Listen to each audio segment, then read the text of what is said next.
Janasena party అధినేత పవన్ కళ్యాణ్ తన political gear మార్చారు. వచ్చే సార్వత్రిక ఎన్నికలకు ఇంకా 3 ఏళ్ల సమయం ఉండగానే ఇప్పటి నుంచే క్షేత్రస్థాయిలో పార్టీని బలోపేతం చేసే దిశగా పకడ్బందీ వ్యూహరచన చేస్తున్నారు.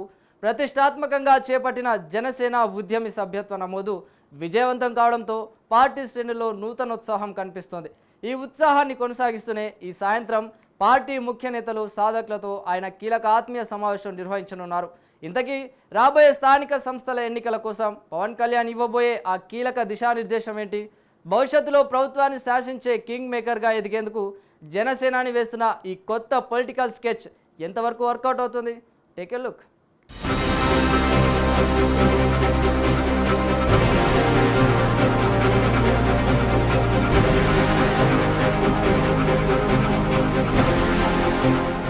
రాజకీయాల్లో ఎప్పుడూ ఒక అడుగు ముందే ఉండాలని జనసేన పార్టీ అధినేత పవన్ కళ్యాణ్ భావిస్తున్నారు. అందులో భాగంగానే వచ్చే సార్వత్రిక ఎన్నికల కోసం ఇప్పటి నుంచే పక్కా ప్రణాళికలు రచిస్తున్నారు. భవిష్యత్తులో రాష్ట్ర రాజకీయాలను శాసించే కింగ్ మేకర్ గా, అవసరమైతే కింగ్ గా ఎదిగేందుకు ఆయన వేగంగా పావులు కదుపుతున్నారు. రానున్న రోజుల్లో ఏర్పడే ప్రభుత్వంలో జనసేన పార్టీ అత్యంత కీలకంగా మారితే కీలకమైన మంత్రి పదవులతో పాటు తాము కోరిన సంఖ్యలో నామినేటెడ్ పోస్టులు, వివిధ కార్పొరేషన్ చైర్మన్ పదవులు అడిగేందుకు వీలవుతుందని ఆయన బలంగా అంచనా వేస్తున్నారు. కేవలం మిత్రపక్షంగా మాత్రమే మిగిలిపోకుండా సొంత బలాన్ని అమాంతం పెంచుకోవడం ద్వారానే పాలిటిక్స్ లో సరైన గుర్తింపు దక్కుతుందని ఆయన నమ్ముతున్నారు. అందుకే ఎన్నికలకు ఇంకా 3 ఏళ్ల సుదీర్ఘ సమయం ఉన్నప్పటికీ ఏమాత్రం అలసత్వం వహించకుండా ఇప్పటి నుంచే పార్టీని సంస్థాగతంగా గ్రామ స్థాయి నుంచి బలోపేతం చేయడంపై ఆయన పూర్తి స్థాయిలో ఫోకస్ పెట్టారు.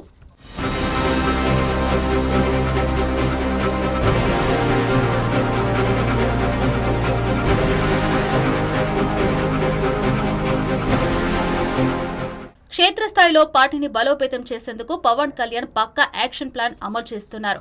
జనసేన ఆవిర్భావం నుంచి ఇప్పటి వరకు ఎన్నడూ లేని విధంగా సంస్థాగత నిర్మాణంలో అత్యంత కీలక మార్పులు తీసుకొచ్చారు.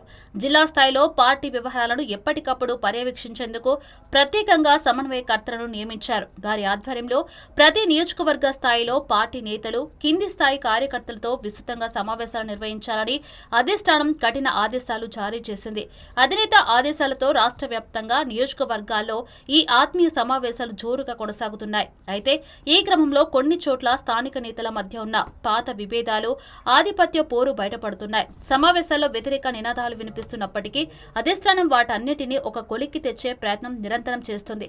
స్థానికంగా చిన్న చిన్న లోపాలు ఉన్నా సరే పార్టీని బలోపేతం చేయాలన్న పవన్ కళ్యాణ్ దృఢ సంకల్పం మాత్రం కొన్ని వర్గాల నాయకుల్లో ఆనందాన్ని నింపుతుంది.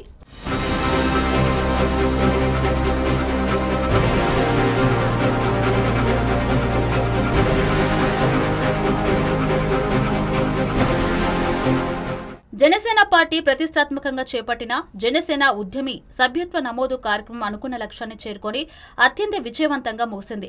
రాష్ట్ర వ్యాప్తంగా ప్రజలు, యువత స్వచ్ఛందంగా ముందుకు వచ్చి పార్టీలో చేరడంతో ఏకంగా దాదాపు 20 లక్షల మంది క్రియాశీలక సభ్యులుగా నమోదయ్యారు. ఇంత భారీ స్పందన రావడం పార్టీ నాయకత్వంలో సరికొత్త ఉత్సాహాన్ని నింపింది.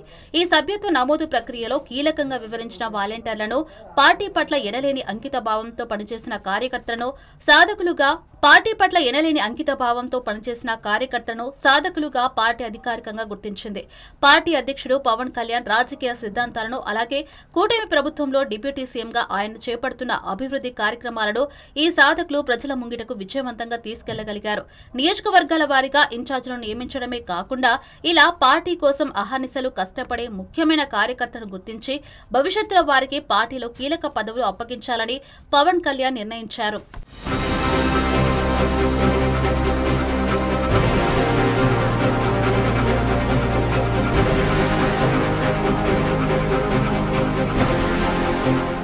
సభ్యత్వ నమోదును విజయవంతం చేసిన ఈ సాధకులతో పవన్ కళ్యాణ్ ఒక అత్యంత కీలకమైన ఆత్మీయ సమావేశం నిర్వహించారు. కేవలం కింది స్థాయి కార్యకర్తలే కాకుండా ఈ మెగా మీటింగ్ కు పార్టీ ముఖ్య నాయకులంతా విధిగా హాజరయ్యారు. రాష్ట్ర మంత్రులు ఉద్యమి సభ్యత్వ నమోదు కార్యక్రమానికి పార్లమెంట్ ఇన్ఛార్జీలుగా వివరించిన సీనియర్ నేతలు, పార్టీ ఎంపీలు, ఎమ్మెల్యేలు, ఎమ్మెల్సీలతో పాటు వివిధ కార్పొరేషన్ చైర్మన్లు అందరూ ఈ సమావేశంలో పాల్గొన్నారు. కష్టపడిన సాధకులను అధినేత స్వయంగా అభినందించడంతో పాటు పార్టీ విధానాలను క్షేత్రస్థాయికి ఎలా తీసుకువెళ్లాలన్న దానిపై పవన్ వారితో ముఖాముఖి చర్చించారు. ఎక్కడైతే పార్టీ సంస్థాగతంగా కొంత బలహీనంగా ఉందో అక్కడ తీసుకోవాల్సిన దిద్దుబాటు చర్యల గురించి నేతల నుంచి డైరెక్ట్ గా ఫీడ్బ్యాక్ తీసుకున్నారు. ప్రభుత్వంలో భాగస్వామిగా ఉంటూనే సొంత పార్టీ ఉనికిని కాపాడుకుంటూ ప్రజల్లో మమేకం కావాల్సిన ఆవశ్యకతను ఈ భేటీ ద్వారా నాయకులకు స్పష్టం చేశారు.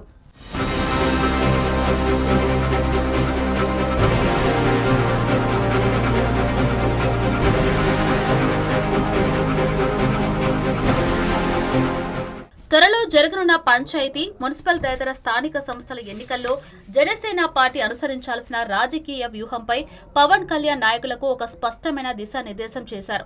కూటమి ధర్మాన్ని పాటిస్తూనే స్థానిక పోరులో అత్యధిక స్థానాల్లో పోటీ చేసి గెలవడం ద్వారా క్షేత్రస్థాయిలో పార్టీని తిరుగులేని శక్తిగా మార్చాలని ఆయన లక్ష్యంగా పెట్టుకున్నారు.